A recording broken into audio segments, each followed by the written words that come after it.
His Last Bow, Part 1. It was 9 o'clock at night upon the 2nd of August, the most terrible August in the history of the world. One might have thought already that God's curse hung heavy over a degenerate world, for there was an awesome hush and a feeling of vague expectancy in the sultry and stagnant air. The sun had long set, but one blood-red gash like an open wound lay low in the distant west. Above, the stars were shining brightly, and below, the lights of the shipping glimmered in the bay.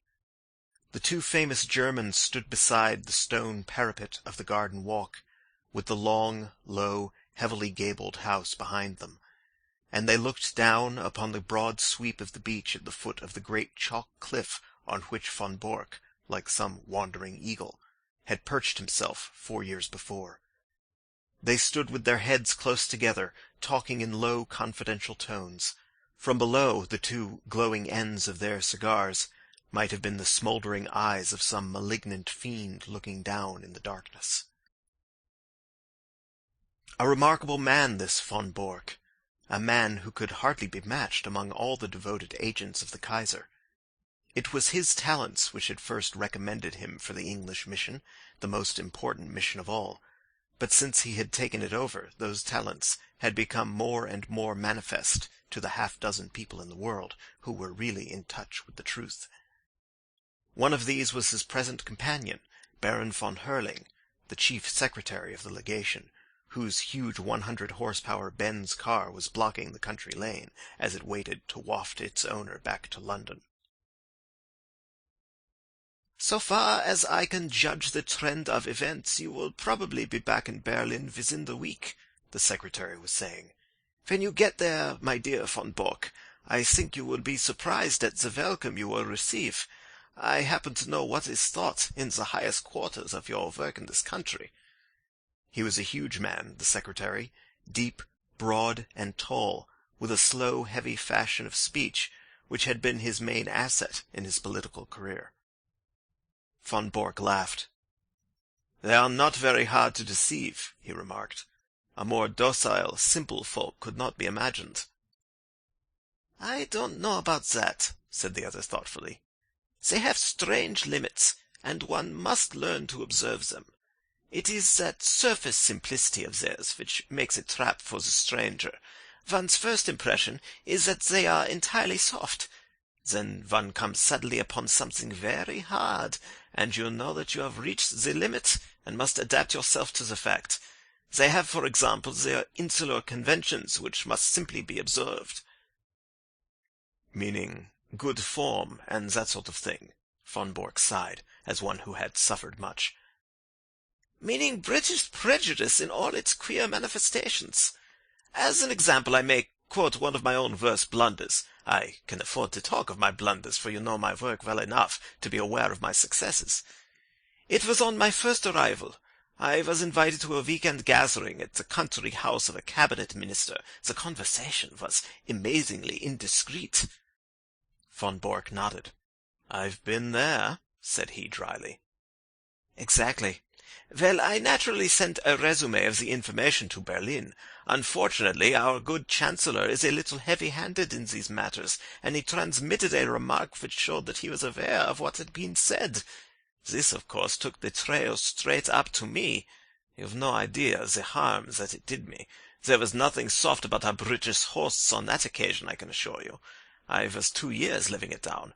Now you, with this sporting pose of yours—" "No, don't call it a pose. A pose is an artificial thing. This is quite natural. I'm a born sportsman. I enjoy it." "Well, that makes it the more effective. You yacht against them, you hunt with them, you play polo, you match them in every game. Your four-in-hand takes the prize at Olympia. I have even heard that you go the length of boxing with the young officers. What is the result? Nobody takes you seriously. You are a good old sport, quite a decent fellow for a German, a hard-drinking, night-club, knock-about-town, devil-may-care young fellow. And all the time this quiet country house of yours is the centre of half the mischief in England, and the sporting squire the most astute secret service man in Europe. Genius, my dear von Bork, genius." "You flatter me, Baron. but certainly I may claim that my 4 years in this country have not been unproductive. I've never shown you my little store. Would you mind stepping in for a moment?" The door of the study opened straight onto the terrace. Von Bork pushed it back, and, leading the way, he clicked the switch of the electric light. He then closed the door behind the bulky form which followed him, and carefully adjusted the heavy curtain over the latticed window. Only when all these precautions had been taken and tested did he turn his sunburned aquiline face to his guest. "Some of my papers have gone," said he. "When my wife and the household left yesterday for Flushing, they took the less important with them. I must, of course, claim the protection of the embassy for the others." "Your name has already been filed as one of the personal suite. There will be no difficulties for you or your baggage. Of course, it is just possible that we may not have to go. England may leave France to her fate. We are sure that there is no binding treaty between them." "And Belgium?"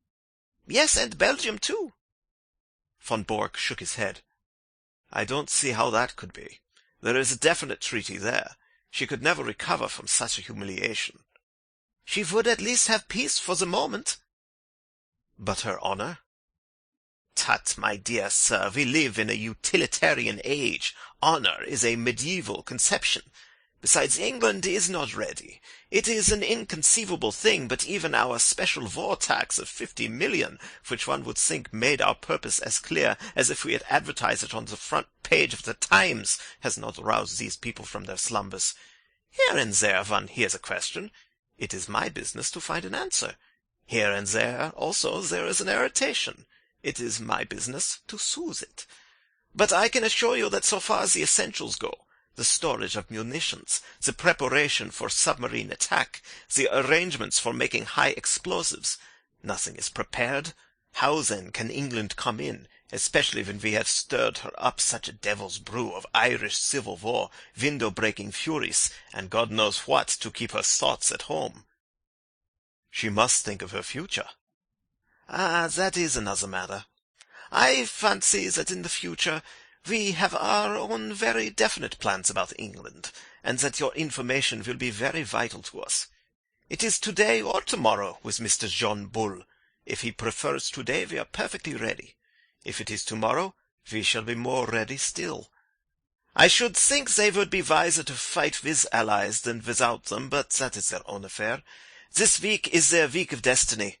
But you were speaking of your papers." He sat in the armchair with the light shining upon his broad, bald head, while he puffed sedately at his cigar. The large oak-panelled, book-lined room had a curtain hung in the further corner. When this was drawn, it disclosed a large, brass-bound safe. Von Bork detached a small key from his watch-chain, and after some considerable manipulation of the lock, he swung open the heavy door. "Look," said he, standing clear, with a wave of his hand. The light shone vividly into the opened safe, and the secretary of the embassy gazed with an absorbed interest at the rows of stuffed pigeonholes with which it was furnished. Each pigeonhole had its label, and his eyes as he glanced along them read a long series of such titles as Fords, Harbour Defences, Aeroplanes, Ireland, Egypt, Portsmouth Forts, the Channel, Rosyth, and a score of others. Each compartment was bristling with papers and plans. "Colossal," said the secretary. Putting down his cigar, he softly clapped his fat hands. "And all in 4 years, Baron. Not such a bad show for the hard-drinking, hard-riding country squire. But the gem of my collection is coming, and there is the setting all ready for it."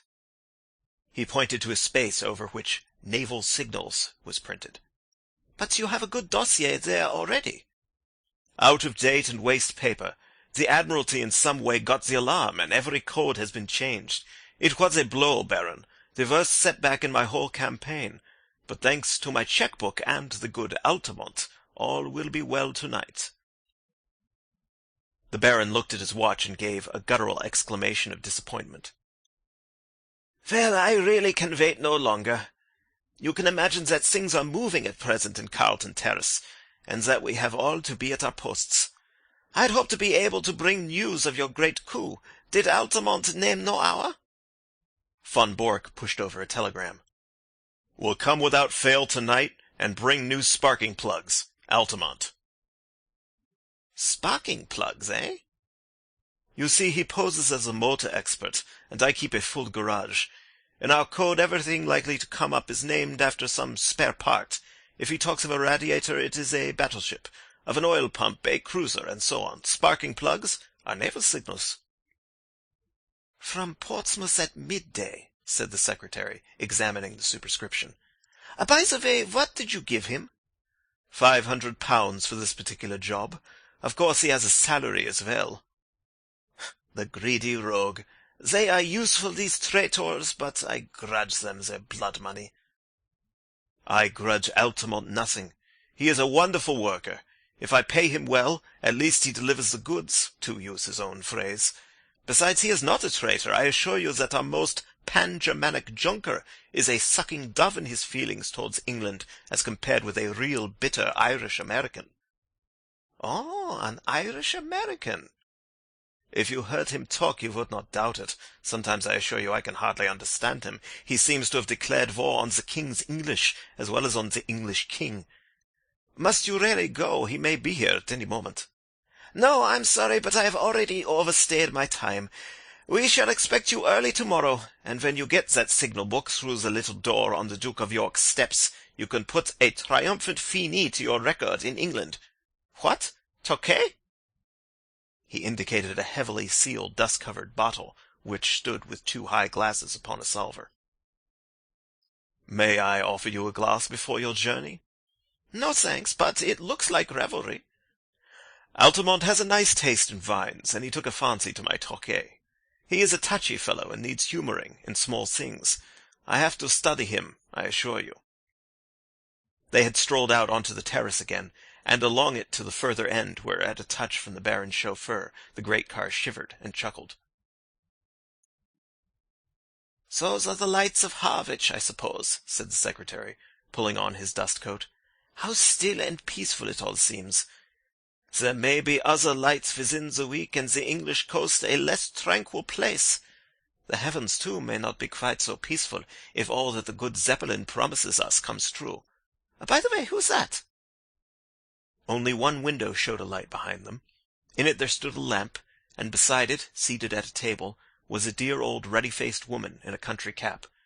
She was bending over her knitting, and stopping occasionally to stroke a large black cat upon a stool beside her. "That is Martha, the only servant I have left." The secretary chuckled. "She might almost personify Britannia," said he, "with her complete self-absorption and general air of comfortable somnolence. Well, au revoir, von Bork." With a final wave of his hand he sprang into the car, and a moment later the 2 golden cones from the headlights shot forward through the darkness. The secretary lay back in the cushions of the luxurious limousine, with his thoughts so full of the impending European tragedy that he hardly observed that as his car swung round the village street, it nearly passed over a little Ford coming in the opposite direction. Von Bork walked slowly back to the study when the last gleams of the motor lamps had faded into the distance. As he passed, he observed that his old housekeeper had put out her lamp and retired. It was a new experience to him, the silence and darkness of his widespread house, for his family and household had been a large one. It was a relief to him, however, to think that they were all in safety, and that, but for that one old woman who had lingered in the kitchen, he had the whole place to himself. There was a good deal of tidying up to do inside his study, and he set himself to do it until his keen, handsome face was flushed with the heat of the burning papers. A leather valise stood beside his table, and into this he began to pack very neatly and systematically the precious contents of his safe. He had hardly got started with the work, however, when his quick ears caught the sound of a distant car. Instantly he gave an exclamation of satisfaction, strapped up the valise, shut the safe, locked it, and hurried out onto the terrace. He was just in time to see the lights of a small car come to a halt at the gate. A passenger sprang out of it and advanced swiftly towards him, while the chauffeur, a heavily built elderly man with a grey moustache, settled down like one who resigns himself to a long vigil. "Well?" asked von Bork eagerly, running forward to meet his visitor. For answer, the man waved a small brown paper parcel triumphantly above his head. "You can give me the glad hand tonight, mister," he cried. "I'm bringing home the bacon at last." "The signals?" "Same as I said in my cable. Every last one of 'em. Semaphore, lamp code, Marconi, a copy, mind you, not the original. That was too dangerous. But it's the real goods, and you can lay to that." He slapped the German upon the shoulder with a rough familiarity from which the other winced. "Come in," he said. "I'm all alone in the house. I was only waiting for this. Of course a copy is better than the original. If an original were missing, they would change the whole thing. You think it's all safe about the copy?"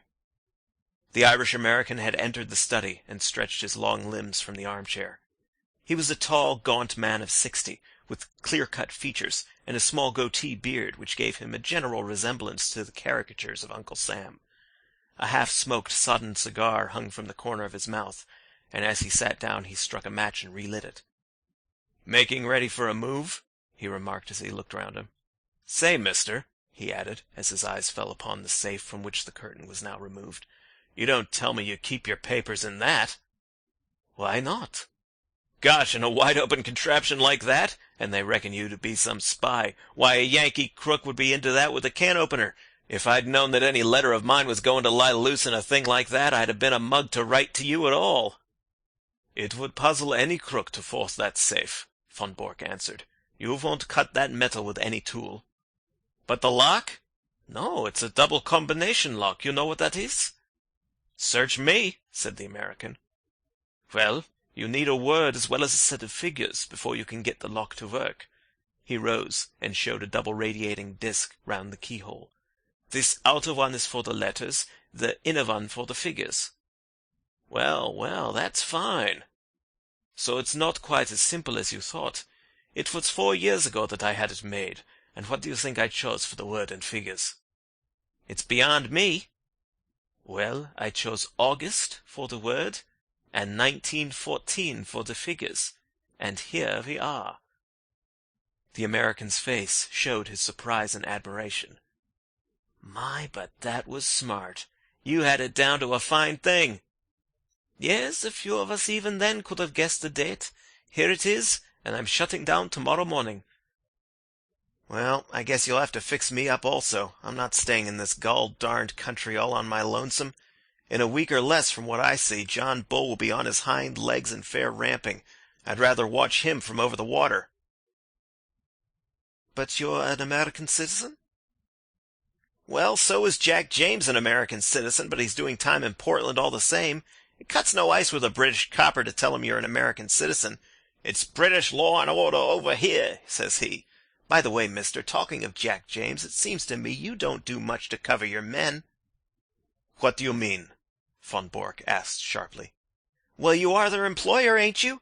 It's up to you to see that they don't fall down, but they do fall down. And when did you ever pick them up? There's James." "It was James's own fault. You know that yourself. He was too self-willed for the job." "James was a bonehead, I give you that. Then there was Hollis." "The man was mad." "Well, he went a bit woozy toward the end. It's enough to make a man bughouse when he has to play a part from morning to night with 100 guys all ready to set the coppers wise to him. But now there is Steiner."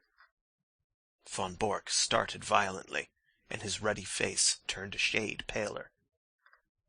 "What about Steiner?" "Well, they've got him, that's all. They raided his store last night, and he and his papers are all in Portsmouth jail. You'll go off, and he, poor devil, will have to stand the racket, and lucky if he gets off with his life. That's why I want to get over the water as soon as you do." Von Bork was a strong, self-contained man, but it was easy to see that this news had shaken him.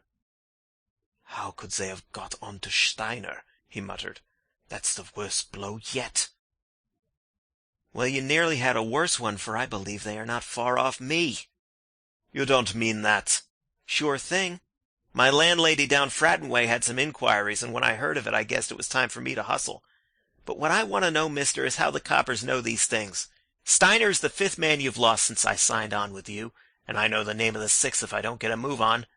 How do you explain it, and ain't you ashamed to see your men go down like this?" Von Bork flushed crimson. "How dare you speak in such a way?" "If I didn't dare things, mister, I wouldn't be in your service. But I'll tell you straight what is in my mind.